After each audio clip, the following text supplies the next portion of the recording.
오늘 이 10절, 11절, 12절은 시편 34편 12절 이하에 있는 말씀인데요. 이 시편 34편의 말씀을 왜 가져왔느냐?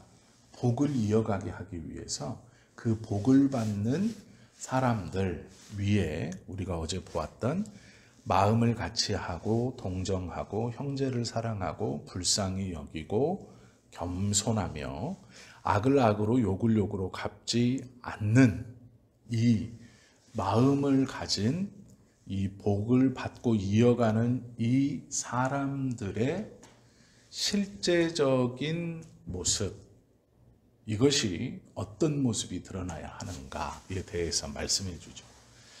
복을 유업으로 받을 자들에 대한 사랑의 열매를 열거하고 있어요. 그것은 오늘 기록된 말씀인데, 이 말씀은 구약 시편 34편에 있는 말씀을 들어서 크게 두 가지로 요약할 수 있습니다. 생명을 사랑하는, 또 하나는 좋은 날 보기를 원하는, 이렇게 요약할 수 있어요. 10절 말씀에 보면 생명을 사랑하고 좋은 날 보기를 원하는 자라고 하죠. 그리스도를 믿는다고 다 열매 맺는 삶을 사는 것은 아니죠. 확실한 믿음과 확실한 소망이 있어야 열매를 맺게 되는데, 다시 말하면 내 자신이 그렇게 되기를 간절히 바라는 마음이 있어야 결실을 맺고, 그런 마음을 가지려면 믿음과 소망이 분명하게 있어야 된다라는 것이죠. 생명을 사랑하는 사람은 자신의 생명을 먼저 귀한 것으로 여기죠. 여기서 생명이란 말은 모든 생명이 아니고요, 구원받은 영원한 생명을 의미해요. 성경에서 말씀하시는 귀하다라는 것은 엄밀히 구별이 돼요. 우리가 세상의 모든 것은 하나님 앞에 너무 귀한 것입니다. 맞아요. 정말로 귀한 것이고 하나님의 창조물이지만 그것이라고 생각하여 존중할 필요가 있지만, 구원받은 생명과 구원받지 못한 생명은 하나님 앞에 엄중히 구별되는 생명이에요. 이것을 하나의 생명으로 똑같은 무게로 두면 안 돼요. 여기서 말씀하시는 생명을 사랑한다라는 것은 구원받은 영원한 생명을 사랑한다라는 거예요. 즉 뭐냐면 구원 안에 있는 믿는 형제들을 사랑하는 것을 얘기하는 거지, 세상 사람들과 세상의 것 하나님이 만들었으니 그것들을 사랑한다, 이런 말이 절대로 아니에요. 하나님께서 구별하여 주셨다라고 할 때 내가 귀하다라고 여길 때 그 귀한 것은 구원받은 백성을 말하는 거지 모든 피조물들을 말하는 것은 절대 아니에요. 그 피조물들을 언급하실 때가 있어요. 그때는 꼭 그 피조물이다라고 언급을 해요. 저 피조물이라고 언급을 하지, 보통 하나님 앞에서의 사랑이라고 말할 때 그 사랑이라는 것은 구원받은 영원한 생명, 특히 오늘 본문은 그렇게 말씀하고 있는 거예요. 구원받은 영원한 생명을 사랑하고 라고 말하는 거거든요. 구원받은 영원한 생명은 특징이 있습니다.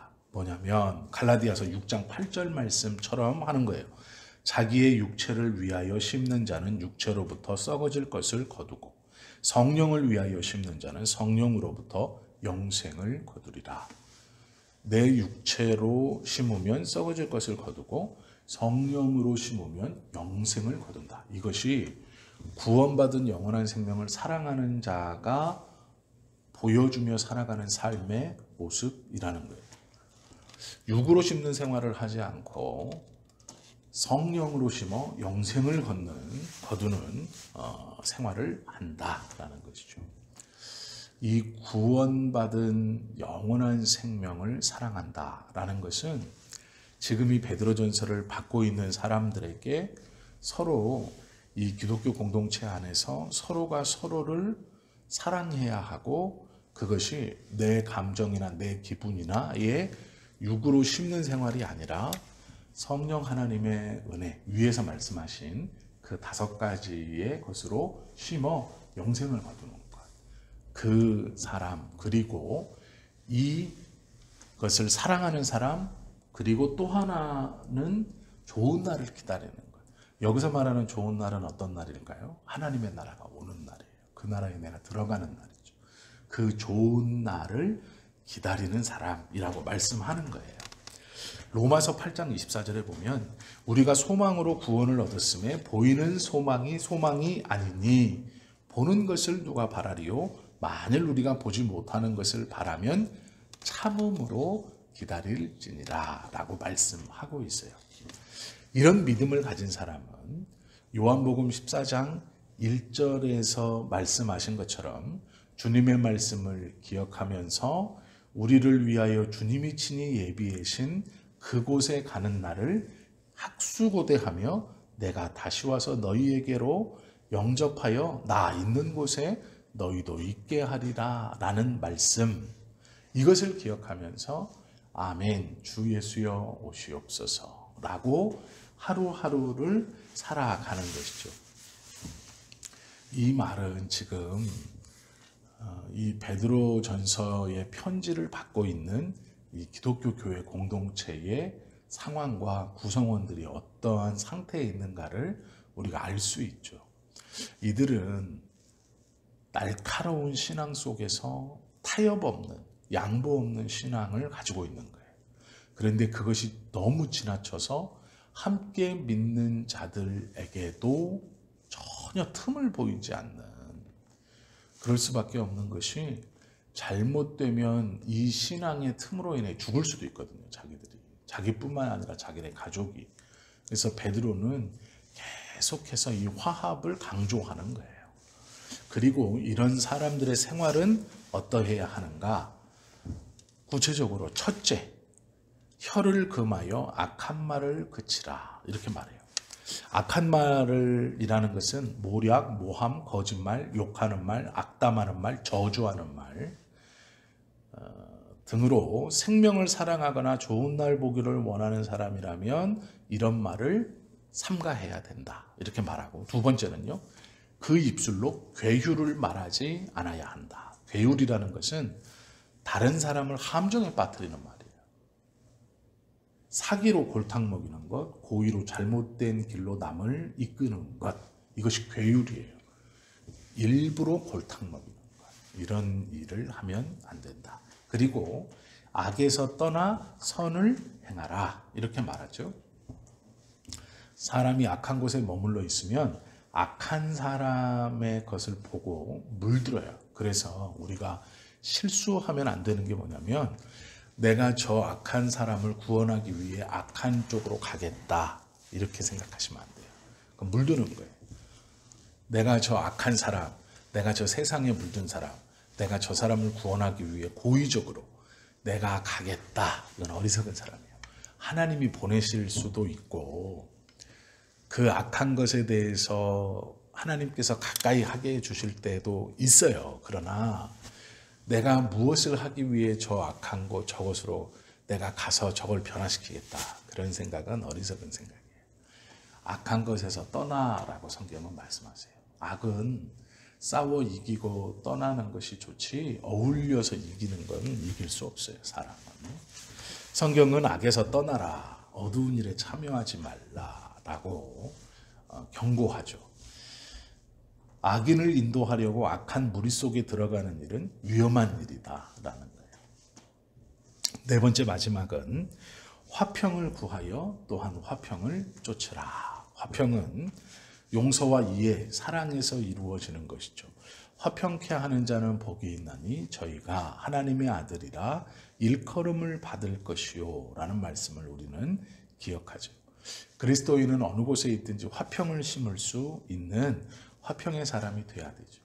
그리고 나서 이렇게 생명을 귀히 여기고 사랑하고 또 좋은 날 보기를 원하는 사람의 생활이 혀를 금하여 악한 말을 그치고 입술로 괴휼을 말하지 않고 악에서 떠나 선을 행하고 화평을 구하여 화평을 쫓는 이 사람에게 하나님은 어떠한 분이냐? 소경도 아니시고 규모거리도 아니고 12절 말씀처럼 주의 눈은 의인을 향하고 그의 귀는 의인의 간구에 귀를 기울이시되 주의 얼굴은 악행하는 자들을 대하시느니라. 이 말씀은 이런 자들에게 하나님이 응답 주시고 은혜를 주시려고 보고 이 의인에게 보고 귀를 기울이고 그들의 기도를 듣고 계신다는 거예요. 그들의 삶의 방향과 같이 가신다는 것이고 그들의 길을 듣고 있다는 거예요. 그리고 악한 자들에게 눈을 보시신다라는 것은 두 가지 의미가 있습니다. 선한 자들을 보호하기 위하여 악한 자들을 감시한다는 의미가 있고 심판하기 위해서 악한 자들을 보신다. 이런 게 강해요. 그런데 이 본문에서는 두 번째 의미가 강해요. 선한 자들, 하나님께서 원하시는 앞에 있는 이것들을 가지고 살아가는 사람들에게는 기도 응답을 하시는 선한 의도, 그리고 악한 사람들에게는 심판을 위하여 그의 일거수일투족을 보고 계신다라는 의미로 주의 얼굴은 악행하는 자들을 대하시느니라 이렇게 말씀하고 있는 거예요. 그리스도인은 생명을 사랑하고 좋은 날 보기를 원하며 살아가는 사람들이에요.